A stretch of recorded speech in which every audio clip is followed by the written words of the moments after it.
ओम शांति। सुनते हैं 10 जनवरी 82 के अव्यक्त बाप दादा के मधुर महावाक्य। आज की अव्यक्त वाणी की टाइटल है कर्मातीत स्टेज की व्याख्या। आज की मुरली में बाबा ने कर्मातीत स्थिति किसे कहा जाता है, साथ साथ बाबा ने सर्वाधिकारी आत्मा किसे कहा जाएगा, और नेक्स्ट बाबा ने सर्व आत्माओं को क्या अनुभव वर्तमान समय आप सबसे होना चाहिए। लास्ट बाबा ने कौन सी धुन और कौन सी तालियां चारों ओर से बजनी चाहिए। तो सुनते हैं 10 जनवरी 82 की अव्यक्त मुरली कर्मातीत स्टेज की व्याख्या। आज बाप दादा राज्यसभा को देख रहे हैं। हर एक बच्चा स्वराज्य अधिकारी अपने नंबरवार कर्मातीत स्टेज के तख्त अधिकारी है। वर्तमान संगम युगी स्वराज्य अधिकारी आत्माओं का आसन कहो व सिंहासन कहो, वह है कर्मातीत स्टेज। कर्मातीत अर्थात कर्म करते भी कर्म के बंधनों से अतीत। ध्यान से सुनना, कर्मातीत की बाबा परिभाषा बता रहे। कर्मातीत अर्थात कर्म करते भी कर्म के बंधनों से अतीत, कर्मों के वशीभूत नहीं लेकिन कर्मेंद्रियों द्वारा हर कर्म करते हुए अधिकारीपन के नशे में रहने वाले। बाप दादा हर बच्चे के नंबरवार राज्य अधिकार के हिसाब से नंबरवार सभा देख रहे हैं। तख्त भी नंबरवार है और अधिकार भी नंबरवार है। कोई सर्वाधिकारी है तो और कोई अधिकारी है। जैसे भविष्य में विश्व महाराजा और महाराजा अंतर है, ऐसे यहाँ भी सर्व कर्मेंद्रियों के अधिकारी अर्थात सर्व कर्मों के बंधन से मुक्त, इसको कहा जाता है सर्व अधिकारी। और दूसरे सर्व नहीं लेकिन अधिकारी हैं। तो दोनों ही नंबर की तख्त नशीन दरबार देख रहे हैं।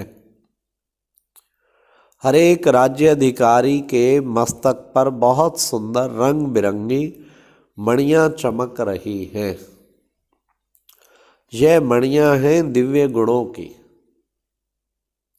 जितना जितना दिव्य गुणधारी बने हो उतनी ही मणियां मस्तक पर चमक रही हैं। किसकी ज़्यादा है किसकी कम है, चमक भी हर एक की अपनी अपनी है। ऐसा अपना राज्य सभा का राज्य अधिकारी चित्र के दर्पण नॉलेज में दिखाई दे रहा है। क्वेश्चन, दिखाई दे रहा है? सभी के पास दर्पण तो है ना। कर्मातीत चित्र देख सकते हो ना। देख रहे हो अपना चित्र? कितनी सुंदर राज्य सभा है। कर्मातीत स्टेज का तख्त कितना श्रेष्ठ तख्त है। इसी स्टेज के अधिकारी आत्माएं अर्थात तख्त नशीन आत्माएं विश्व के आगे इष्ट देव के रूप में प्रत्यक्ष होंगी। स्वराज्य अधिकारी सभा अर्थात इष्ट देव सभा। सभी अपने को ऐसे इष्ट देव आत्मा समझते हो। ऐसे परम पवित्र सर्वप्रति रहमदिल, सर्वप्रति मास्टर वरदाता, सर्वप्रति मास्टर रूहानी स्नेह सागर, सर्वप्रति शुभ भावनाओं के सागर, ऐसे पूज्य इष्ट देव आत्मा हो।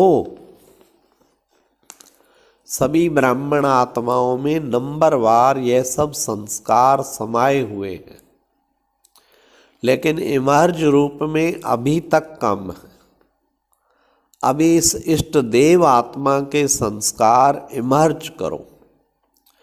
वर्णन करने के साथ स्मृति स्वरूप सो समर्थ स्वरूप बन स्टेज पर आओ।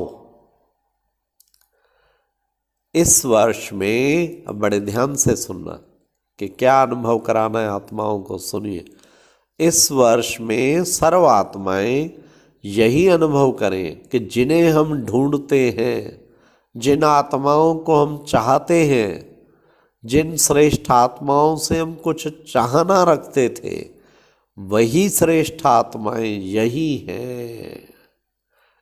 सबके मुख सेवा मन से यही आवाज निकले कि यह वही हैं, वही हैं, यही हैं।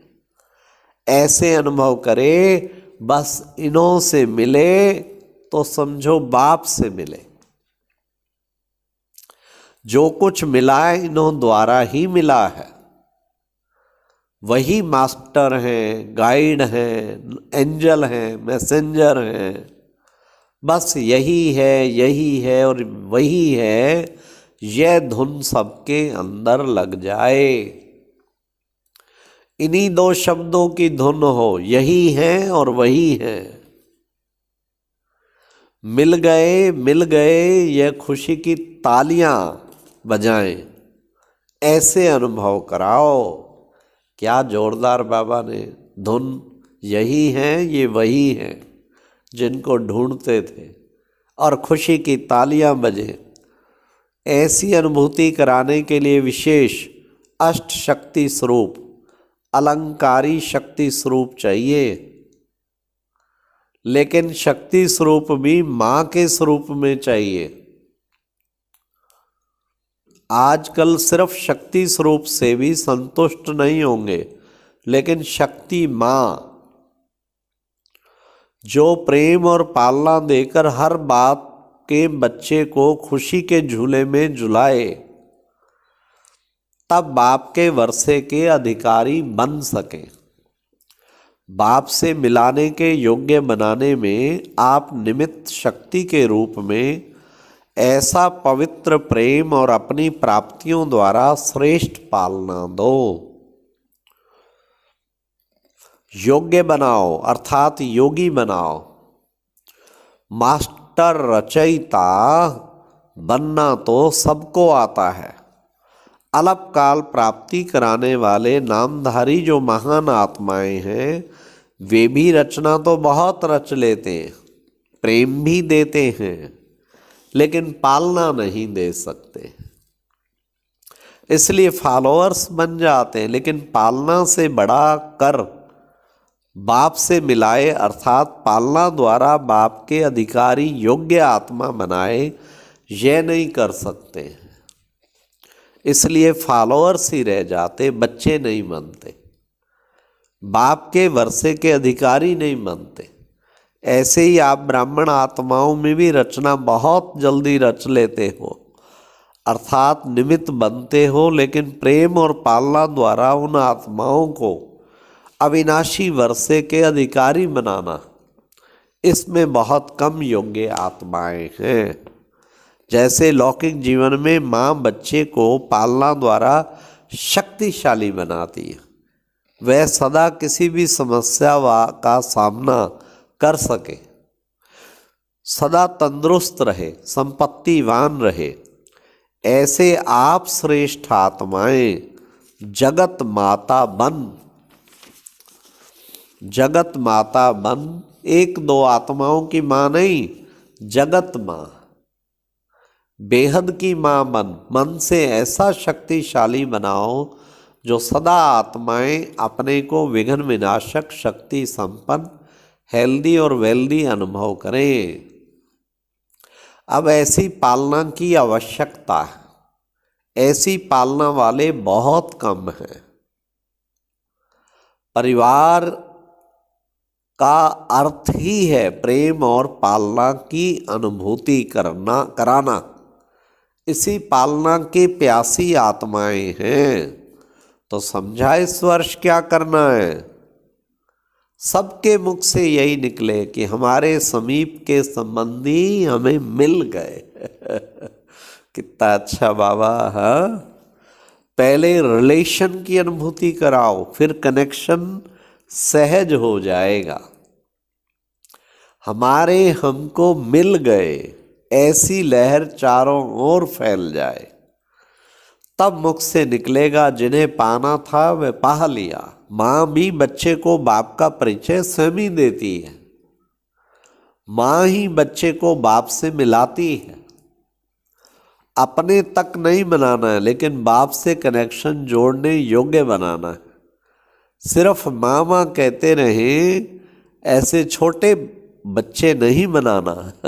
मामा कहते रहे, सिर्फ मामा कहते रहे ऐसे छोटे बच्चे नहीं बनाना, लेकिन बाबा बाबा सिखाना, वर्षे के अधिकारी बनाना। समझा? जैसे बाप के लिए सबके मुख से एक ही आवाज निकलता है, क्या? मेरा बाबा। ऐसे आप हर श्रेष्ठ आत्मा के प्रति यही भावना हो, महसूसता हो, जो हर एक समझे कि ये मेरी माँ है, यह बेहद की पालना। हर एक से मेरेपन की भावना आए, हर एक समझे कि मेरे शुभ चिंतक सहयोगी सेवा के साथी हैं।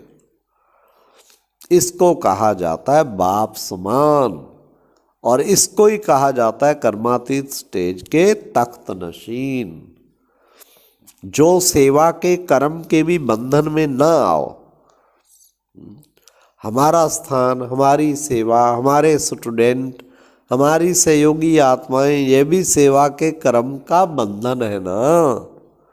इस कर्म बंधन से कर्मातीत, तो समझा इस वर्ष क्या करना है? कर्मातीत बनना है, और ये वही है, यही सब कुछ है, यह महसूसता दिलानी है। अच्छा, सर्व बच्चों को बाप दादा का बहुत बहुत याद प्यार। ऐसे स्वराज अधिकारी, कर्मातीत स्टेज के तख्त नशीन, सर्व को समीप संबंध की अनुभूति कराने वाले, बेहद की प्रेम भरी पालना देने वाले ऐसे इष्ट देव आत्माओं को बाप दादा का याद प्यार और नमस्ते।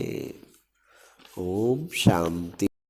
और अब यह एक बहुत अच्छी वीडियो भी जरूर देखें।